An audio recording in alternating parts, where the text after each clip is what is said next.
ನೀವೆಲ್ಲರೂ ನನ್ನ ಅಧ್ಯಕ್ಷನನ್ನಾಗಿ ಮಾಡಿದ್ರಿ. ನನ್ನ ಯಾಕೆ ಅಧ್ಯಕ್ಷನನ್ನಾಗಿ ಮಾಡಿದ್ರಿ? ಯಾಕಂದ್ರೆ ನಾ ಶಣೆ ಇದ್ದೇನೆ ಅಂತ ತಿಳ್ಕೊಂಡು ನೀವು ನನ್ನ ಅಧ್ಯಕ್ಷನನ್ನಾಗಿ ಮಾಡಿದ್ರಿ. ನೀವು ನಾ ಶಣೆ ಇದ್ದೇನೆ ಅಂತ ನೀವು ತಿಳ್ಕೊಬೇಕಾ? ನೀವು ನನಗಿಂತ ಶಣೆ ಇದ್ದೀರಿ ಅಂತ ಹೇಳಿ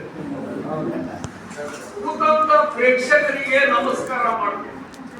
ನಮಸ್ಕಾರದ ಮುಂದೆ ನೀವು ಪ್ರೇಕ್ಷಕರಿದ್ದೀರಿ.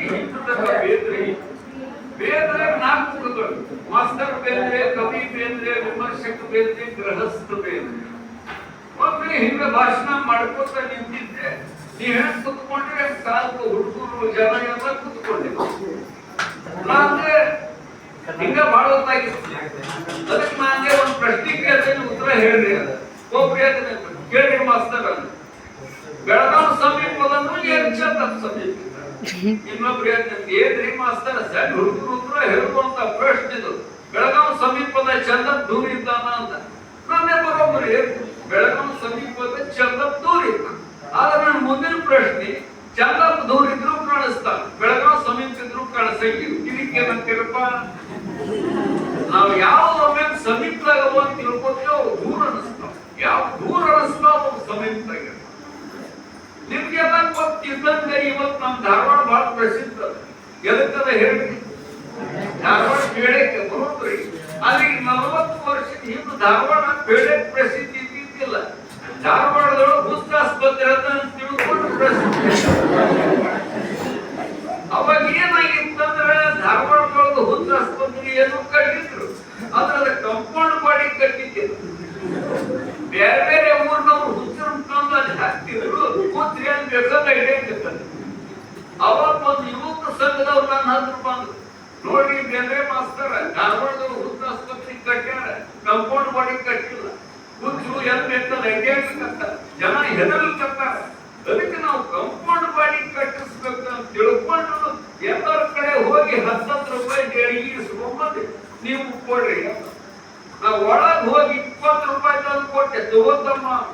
ಅವ ನನಗೆ 10 ರೂಪಾಯಿ ತಿರುಗಿ ಕೊಡ್ಲಿಕ್ಕೆ. ನಾ ಹೇಳ್ದೇನಿ ಇನ್ನೊಂದು ಕೆಲಸ ಮಾಡತ್ತಮ್ಮ ಅಂತ.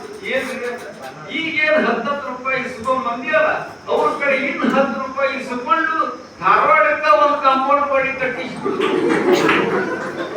ಅಂದ್ರೆ ಏನಾಗ್ತದೆ, ಒಳಗಿನ ಹುಚ್ಚರು ಹೊರಗೆ ಹೋಗಂಗಿಲ್ಲ, ಹೊರಗಿನ ಹುಚ್ಚರು ಒಳಗೆ. ಮನುಷ್ಯ ಕಲಿಬೇಕು.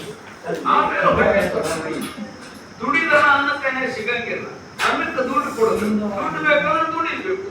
ದುಡಿದ್ರೆ ದುಡ್ಡು ಸಿಗ್ತದ. ದುಡ್ಡು ತಿನ್ಲಿಕ್ಕೆ ಬರಂಗಿಲ್ಲ. ದುಡ್ಡು ಕೊಟ್ರೆ ಅಂದ್ರೆ ಸಿಗ್ತದೆ.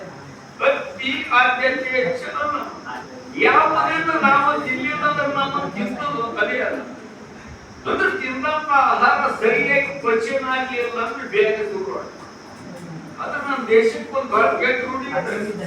ಪಕ್ಷಿ ಸಿಕ್ತಂದ್ರೆ ಹೀಗೆ ತಿಂತಾರಲ್ಲ, ನಮ್ದಲ್ಲ, ನಮ್ಮ ಅಜ್ಜಂದಲ್ಲ, ನಮ್ಮ ಅಪ್ಪಂದಲ್ಲ. ಬಟ್ಟಿ ಕೇಳಿಸಿಕೊಂಡು ಜರ್ಮನ್ ದೇಶದವರು ಭಾರತದ ಮೇಲೆ ಬಹುಮತಿ ಬೇಕಂತ ಮಾಡಿದ್ರು.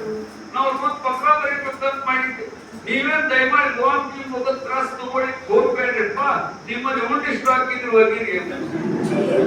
ಯಾಕಂದ್ರೆ ನೀವು ಉಂಡಿ ಹೋಗೋದ್ರೆ ನಮ್ಮ ಮಂದಿ ಪುಕ್ಷಟಿ ಸಿಗ್ತದ. ಪುಕ್ಷಟಿ ಸಿಗ್ತದಂತ ತಿಳಿದು ಬಟ್ಟಿ ಕೇಳಿಸ್ಕೊಂಡು ಅಪ್ಪ ಚೆನ್ನಾಗಿ ಸಾಯ್ತಾರ. ಅವ್ರ ಮೇಲೆ ಬಾಂಬೆ ಹಾಕೋಗಿದ್ದೀರೋ ಉಂಡಿ ಹೋಗಿರಿ.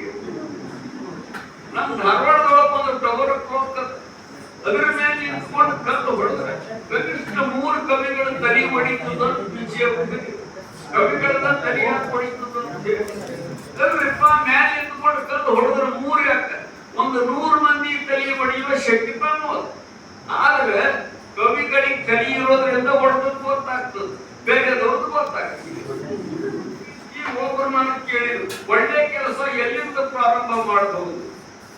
ಒಂದು ಒಳ್ಳೆ ಕೆಲಸವನ್ನು ಎಲ್ಲಿಂದನೂ ಹೆಂಗೋ ಯಾವಾಗ ಪ್ರಾರಂಭ ಮಾಡಬಹುದು. ಅದೇನ್ರಿ ಅಂದವರು. ಈಗ ಒಂದು ಉಂಡಿ ತಗೋ, ಅದನ್ನ ಯಾವ ಬದುಕಿಂದ ಕಡುತ್ತಿದ್ರು ಶ್ರೀಮಯು. ಈಗ ಒಂದು ಒಳ್ಳೆ ಕೆಲಸವನ್ನು ಯಾವಾಗ ಬೇಕಾದಾಗ ಶುರು ಮಾಡುದು. ಹರುಷ ರಸವೇ ಕರುಣ ದಸುವೆ ಜೀವ ಧರ್ಮ ಧಾರಣ ರಸವೇ ಜನನ ವಿರಸ ಮರಣ ಸಮರಸವೇ.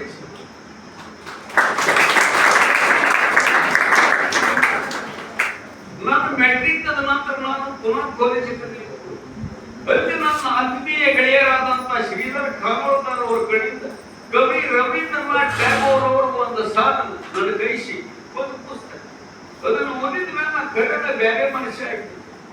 ಕವಿ ರವೀಂದ್ರನಾಥ್ ಟ್ಯಾಗೋರ್ ಅವರನ್ನು ನನ್ನ ಗುರುಗಳನ್ನಾಗಿ ಮಾಡ್ತೀನಿ. ಅವರ ಕೃತಿಗಳು, ಅವರ ವ್ಯಕ್ತಿತ್ವ ಬಹಳ ಅಗಾಧವ. ಅವುಗಳಿಂದ ಪ್ರಭಾವಿತನಾಗಿ ನಾವು ಮೇಲೆ ಒಂದು ಕವನ ಬರೆದಿ ಹೇಳ್ತೀವಿ. ನುಡಿದು ಬೇಸತ್ತಾಗ ದುಡಿದು ಸತ್ತಾಗ ಜನಕ ಹಿಕ್ಕಿನ ಹಾಡ ನೀಡಲ್ಲ. ನಿನ್ನ ಹಂಗ ಹಾಡಾಕ ಹೊಡೆದು ಬಂದವ ಬೇಕು ಗುರುದೇವ. ಮಕ್ಕಳಾಗಿ ಆಡೀನಿ, ಹಕ್ಕಾಗಿ ಹಾಡೀನಿ, ಚುಕ್ಕಾಗಿ ನೋಡೀನಿ ಗುರುದೇವ. ಬಡ್ಯಾಗ ಕುಡಿದೀನಿ, ಬೆಳಕಿನ್ಯಾಗ ತರದೀನಿ, ಹೂವಾಗಿ ಹರಿದೀನಿ ಗುರುದೇವ. ಜನರು ನಮಸ್ಕಾರ ತಮ್ಮ ಮನಸ್ಸಿಗೆ ಒಂದನ್ನು ಮಾಡ್ತಾರೆ. ನಮಸ್ಕಾರಿ ಅಂತ